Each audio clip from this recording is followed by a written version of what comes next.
Hi అండి. నమస్తే అండి. నమస్తే అండి. నిన్న హోంమంత్రి అనిత గారిని వైఎస్ సునీత గారు కలిశారు నిన్న ఉదయం. నిన్న సాయంత్రం చంద్రబాబు నాయుడు గారు అపాయింట్మెంట్ తీసుకొని చంద్రబాబు నాయుడు గారిని కూడా కలిశారు. విలేకరులు అడిగిన ప్రశ్నలకు కానీ బయట మీడియాలో వినిపిస్తున్న సమాచారం ప్రకారం ఆవిడ దగ్గర ఉన్న ముఖ్య సమాచారాన్ని, అంటే ఆవిడ తండ్రి హత్య గురించి సంబంధించిన ముఖ్య సాక్ష్యాధారాలు సమాచారాన్ని వీరిద్దరికీ అందజేశారు వైఎస్ సునీత గారని మీడియా వర్గాల్లో వినిపిస్తుంది. దీని మీద ఏ రకంగా మీరు విశ్లేషణ చేస్తారు? ఏ సమాచారం ఉంది, ఏంటది? అది ప్రజలందరూ చాలా ఉత్సుకతతో ఎదురు చూస్తున్నారు. ఏమంటారు? ఇది ఒకరితో పోయే కథ కాదండి. ఓకే, ఇది ఏడు చేపల కథ మాదిరి. ఒక రాజు ఒక రాణి ఒక ఆహారం వాళ్ళ ఆధిపత్యం కోసము ఒకరిని ఎరగా ఎలా వేశారు, అందరూ మాట్లాడుకొని వాళ్ళని ఎలా ఎరగా వేశారనేది ఒక కథ ఇది. ఓకే, మనము అసలు ఈ ఒక రాజు రాణి చేసిన కుట్రకు ఏ విధంగా రాష్ట్ర రాజకీయాలు ప్రభావితమయ్యాయి, ఏ విధంగా రాష్ట్రంలో అరాచకాలు మొదలయ్యాయి అనే దానికి మనం చెప్పుకుందాం సార్. మీరు అడిగిన ప్రశ్నలు ఏంటంటే, ఇప్పుడు వైఎస్ సునీత గారు అంటే వివేకానంద రెడ్డి గారి కుమార్తె, అటు షర్మిల గారు ఆధారాలన్నీ సమర్పించారు హోంమంత్రి వంగలపూడి అనిత గారికి. సీఎం గారితో భేటీ అయిన తర్వాత మొత్తం అన్నీ, అంటే వీళ్ళు ఏమి ఆధారాలు అనేది ఇప్పుడు ఉత్కంఠగా మారింది.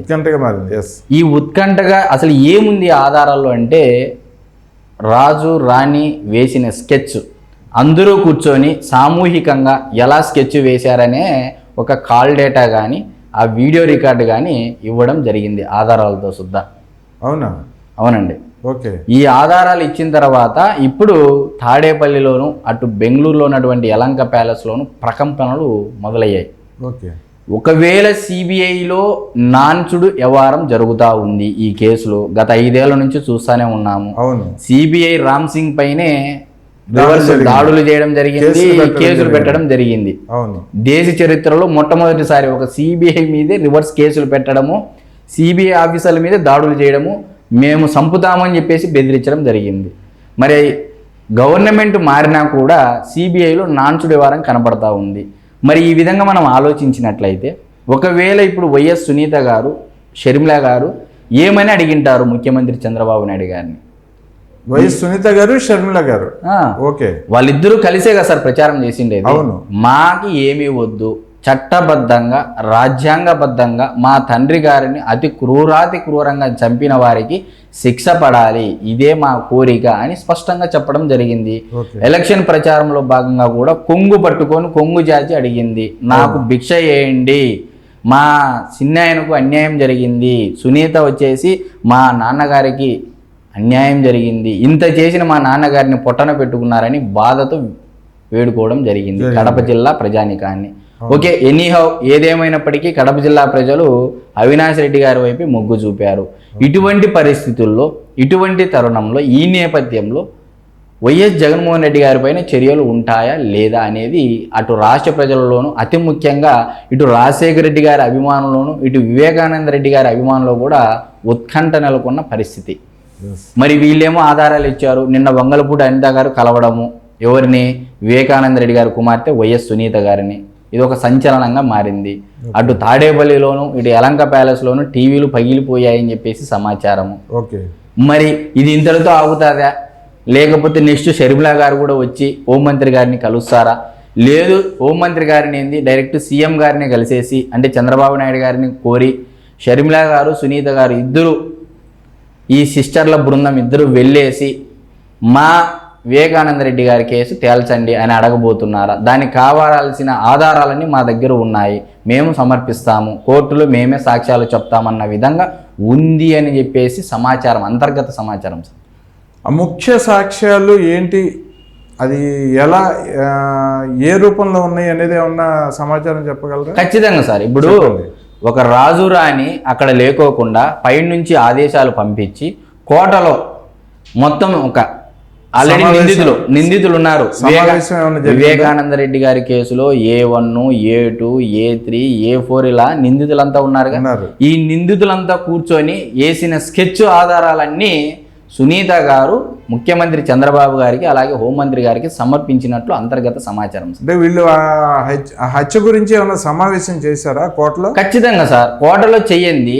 ఇప్పుడు పెద్ద తలకాయలు లేనిది ఇంతవరకు ఎందుకు? ఫస్ట్ సిబిఐ అడిగినది రాజే కదా, అవును, రానే కదా. అవును. సిబిఐ ఖచ్చితంగా ఇది సిబిఐకి ఇవ్వాలని చెప్పేసి ఆ రాజు రానేగా అడిగిండేది. అవును. ఆ రాజు ఎవరు ఆ రాణి ఎవరు ప్రజలందరికీ తెలుసు. అవును. రాజు ఎవరో నేను చెప్పాను. వాళ్ళే సిబిఐ వద్దన్నారు, మరలా వాళ్ళే సిబిఐ వద్దని చెప్పేసి ఒకప్పుడు ఏమన్నారు, రాష్ట్ర పోలీస్ శాఖ మీద మాకు నమ్మకం లేదు అని చెప్పేసి చంద్రబాబు గారి ప్రభుత్వ హయాంలో చెప్పడం జరిగింది. అవును.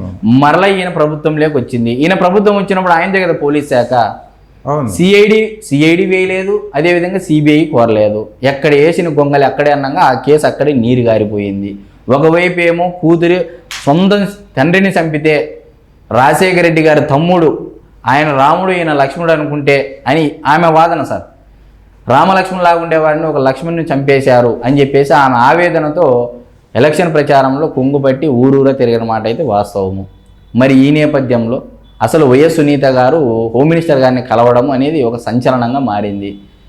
నాకు తెలిసి సిబిఐ కూడా ఇదే వ్యవహారంలో నాన్చుడి వ్యవహారం చేస్తే రాష్ట్ర ప్రభుత్వమే సిఐడి పెట్టేసి అరెస్ట్ చేసే అవకాశాలు మెండుగా ఉన్నాయని చెప్పేసి అంతర్గత సమాచారం.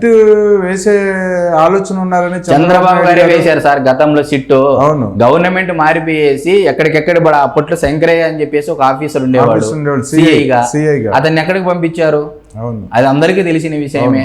ఇదంతా ట్రాన్స్ఫర్లు చేసేసి ఎక్కడ కేసు ఉన్నట్టు కేసును అక్కడే ఉంచారు. అసలు ముందుకు పోయిన పరిస్థితి లేదు. దాదాపు 2000 మందికి పైగా విచారణ చేపట్టారు సార్ సిబిఐ వాళ్ళు. ఆ సిట్ ముందు కానీ పోలీస్ అధికారుల ముందు కానీ కోర్టు ముందు కానీ అవసరమైతే నేను సాక్ష్యం చెప్పడానికి కూడా వస్తానని చెప్పి నేను అదే అంటున్నాను సార్. నేను ఏమంటున్నానంటే వీళ్ళు వ్యూహాతీతంగా ముందుగానే ఎలా స్కెచ్ వేశారు, ఎవరు A1, A2, A3, A4, A5 Vivekananda Reddy గారి హత్య కేసులు ఎవరైతే నిందితులు ఉన్నారో ఎక్సెప్ట్ రాజు రాణి, ఓకే, మెయిన్ అసలు ఆదేశాలు దాని వ్యూహరచన. అసలు రషీద్ విషయంలో బెంగళూరు నుంచి ఆగమేఘాల మీద హెలికాప్టర్లో వచ్చినటువంటి వైఎస్ జగన్మోహన్ రెడ్డి గారు సొంత చిన్నాయన చనిపోతే రోడ్డు ప్రయాణం ద్వారా దాదాపు 14 గంటలు ప్రయాణం చేసి ఎందుకు వచ్చారనే విషయం బేసిక్ లాజిక్ క్వశ్చన్ మనం ఆలోచన చేసినట్లయితే ఆన్సర్ అక్కడే ఉంది. అవునా కదా సార్? ఎవరో కార్యకర్త చనిపోతే మీ తండ్రి గారి యొక్క అభివృద్ధికి నిత్యం మీ తండ్రి గారి యొక్క ఆశయ సాధనకు పాటుపడినటువంటి వ్యక్తి వైఎస్ వివేకానంద రెడ్డి గారు. మరి అటువంటి వ్యక్తిని క్రూరాతి క్రూరంగా గొడ్డలితో వేసిన పోటు మీదే వేసుకుంటా చంపడం అనేది అది చూడ్డానికి భయంకరంగా ఉంది. మరి అనుభవించినటువంటి వ్యక్తి వైఎస్ వివేకానంద రెడ్డి, ఆయన ఎంత బాధపడి ఉంటారు. మరి రషీద్ విషయంలోనే హెలికాప్టర్ వేసుకొని వచ్చి పరామర్శించినటువంటి వ్యక్తి చిన్నాయన విషయంలో ఎందుకు రోడ్డు ప్రయాణం చేసి దాదాపు 14 గంటలు ప్రయాణం చేసి ఎందుకు చేరుకున్నారు? సాయంత్రం వస్తారు, పొద్దున జరిగితే సాయంత్రం వస్తారు. అవును, ఇంకా ఇక్కడే ఉంది కదా సార్ జవాబు. ఇటువంటి ఆధారాలన్నీ మొత్తము స్కెచ్ ఏ విధంగా వేశారు, ఏ విధంగా అమలు చేశారు, దాన్ని ఏ విధంగా మభ్య పెట్టాలని చూశారు, మొత్తం ఆధారాలన్నీ నేను సమర్పిస్తాను అని సునీత గారు హోమ్ మినిస్టర్ గారితో అటు సీఎం గారితో చెప్పడం జరిగింది సార్. షర్మిల గారు కూడా అవసరమైతే నేను వచ్చి ప్రత్యక్షంగా స్వయంగా నేనే సాక్షి చెప్తానని కూడా, సొంత అన్న పైన యుద్ధం స్టార్ట్ చేసిండేది షర్మిల గారు, సునీత గారు చెల్లెళ్ళు. యుద్ధం స్టార్టింగ్ చేసిన తర్వాత అన్న లేదు, తల్లి లేదు, చెల్లి లేదు. భగవద్గీత ఏం చెప్తాను సార్?